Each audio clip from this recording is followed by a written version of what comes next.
Picture this. You are flying VFR on a clear afternoon, and you cross straight through a solid magenta circle on your sectional chart without talking to anyone.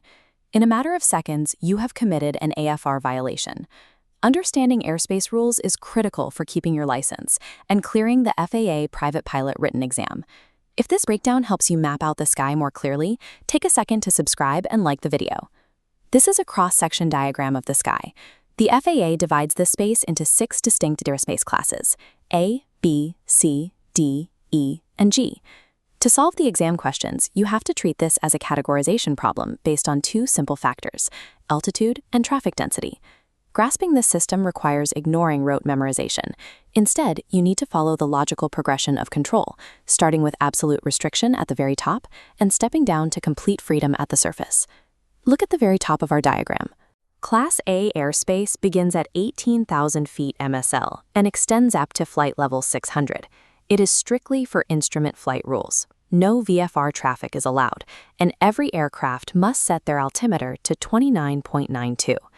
Moving down the airspace tier, we reach Class B. This airspace surrounds the busiest airports in the country, like JFK, LAX, and Atlanta. Because of the heavy jet traffic, weather minimums here require you to have 3 statute miles of visibility and remain clear of clouds entirely. This diagram illustrates Class B as an upside-down wedding cake. To enter, you must obtain explicit ATC clearance. The controller must say your call sign followed by the exact phrase, "cleared into Class Bravo." Next is Class C airspace.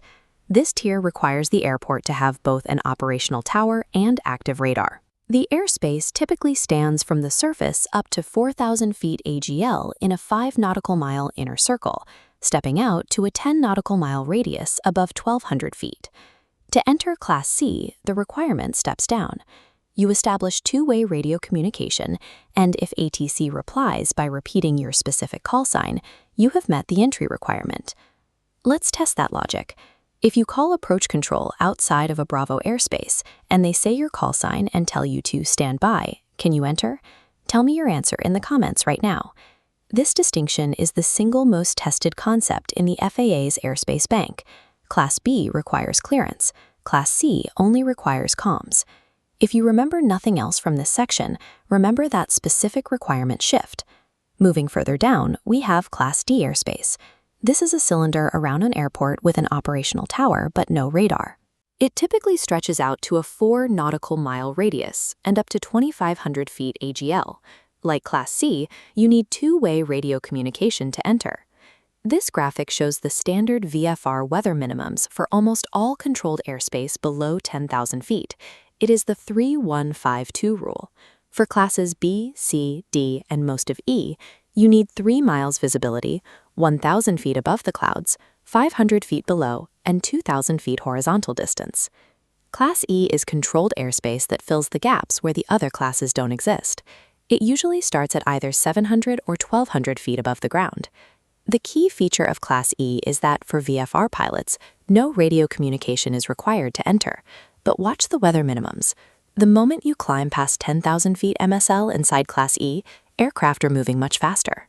The requirement expands to 5 miles visibility, 1,000 feet below, 1,000 feet above, and 1 full mile horizontally from any clouds.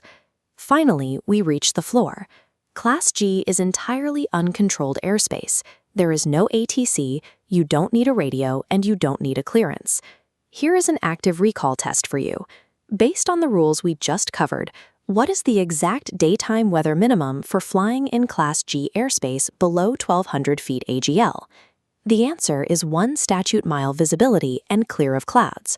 Most students lose points here by reflexively applying the 3-1-5-2 rule, forgetting that low-level Class G during the day is the primary exception to the standard weather minimums. This matrix consolidates the system. Look at rows B and C. You see the clear distinction between needing explicit clearance versus simply establishing 2-way communications.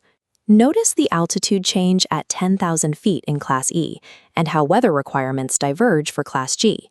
If mapping these details out helped you resolve a point of confusion for your written exam, hit the like button so this breakdown can reach other pilots.